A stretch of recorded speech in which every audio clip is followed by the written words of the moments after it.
Welcome to the Greatest Hall of Fame. Many people may read this book, but this journey is just for you. Every time you or a friend listens to this book, your journey may be different. That's why we created maps. If you don't have the printed version, you can make your own map or print one from our website, www.cjkpublishing.com. Every map starts with the introduction and ends with the conclusion. For every chapter you choose to read after the introduction, write it in a square. You may repeat some chapters, or you only may listen to a few. There's no right or wrong way to listen. The whole thing is up to you. Use a map every time you read the book, so you can see how your path changes. Have fun. Introduction. First, you see these really old people doing cool stuff from a long time ago, and then you get to do cool stuff too. Nuh-uh. It is so, I promise. It's a wacky walkway in a magic maze. I think it's an imagination station. We don't believe you, Michaela. You're telling tales. Melissa and Janie went off to play. Michaela didn't mind that they didn't believe her. She didn't believe it at first either. But now she knew it was really true. The Greatest Hall of Fame was like the most awesome museum ever. It was like eating pancakes for breakfast every day before picking pizza for lunch and enjoying ice cream for dinner. If it's so real, how do you get to it? Michaela jumped around to see who was there. She didn't realize that there was a kid standing under the playground steps. Braxton climbed the steps to meet Michaela face to face. Braxton was always a sucker for a good fib, and today was no different. Can I go to the magic maze? Michaela was happy that someone was taking her seriously. It wasn't fair for her to have all the fun to herself. Of course you can. Only I know the secret, and I'm gonna tell you. Braxton grew worried once Michaela smiled. It was the same smile his brother always gave him before he tricked him. Okay. Michaela grabbed a copper coin from her pocket. All you need is this, she said. Braxton's face twisted in disbelief. A brown quarter? Yeah, right.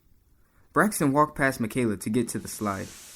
He knew he didn't have much time before his mom called him to go home. Michaela followed Braxton down the slide. He just had to believe her. No, it's true. I'll show you. It didn't take much to convince Braxton. He was still interested. Prove it. You've got to do it on your own. You've got to flip the copper coin up really high and catch it. Braxton thought for a moment. It wasn't like she was telling him to eat another popsicle without his mom knowing. He got into really big trouble for that. It also wasn't like he had to paint the fence after his brother's dare. That didn't go over too well either. Okay, I'll try it. Michaela gave him the coin. The smooth, shiny coin had 5 words on it. The Greatest Hall of Fame. Without much thought, Braxton turned the coin to see the back and read another saying, Your adventure awaits. Braxton flipped the coin and caught it on the first try. Nothing happened. He felt like a fool. He just knew that she was going to laugh and make fun of him. He wanted to throw the coin on the ground. Try it again, Michaela told him. But you have to throw it really high. You have to think bigger. Braxton stared at her for a while. He thought she was going to make fun of him, but she just looked at him. She looked more curious than Braxton felt.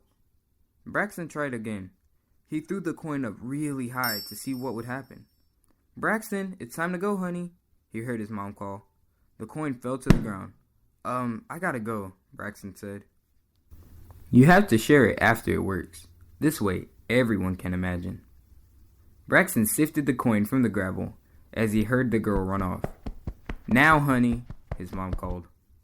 Braxton slid the coin into his pocket and ran to join his mom. Braxton tossed the coin on his short walk home. After so many tosses, it became more of a habit than a need. Think bigger, Braxton remembered the girl telling him, without even thinking before climbing his porch steps. Braxton tossed the coin as high as he possibly could. He followed its fall into his hand. He smiled at the catch. Behind his mom, Braxton caught the closing front door. It took Braxton a second to realize that he wasn't in his living room. He rubbed his eyes quickly and looked around again. There he stood, in a small empty room faced with 3 doors. The door on the left had a framed picture of a smiling lady with curly black hair. Underneath her picture, it read Ethel Payne. On the door directly in front of him, there was a framed image of an older gentleman with a thick, wide mustache. The name beneath his picture read George Washington Carver. Braxton turned his head to the right to look at the remaining door. There was a picture on that door as well that read Jackie Ormes. This lady wore a simple smile with hair that did not go past her ears. Before Braxton could make any sense of it, a voice spoke to him. "Welcome to the greatest Hall of Fame." Braxton looked around. He couldn't tell where the voice was coming from. He thought maybe he had imagined it. Braxton looked in his hand. The greatest Hall of Fame, he thought. He remembered that name from the coin he tossed. Oh, wow. This must be what the girl was talking about. Our wacky world of wonder will take you on an amazing journey of discovery, should you choose to accept. Follow these people on their journeys to help you find your own. Each door will take you on an amazing adventure. Within 60 seconds, you must walk through one of these doors or the greatest Hall of Fame will be gone forever. Oh no, not gone forever, Braxton thought. Other than a picture and a name, how would he know who to choose?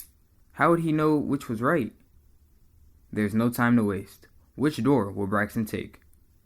Ethel Payne,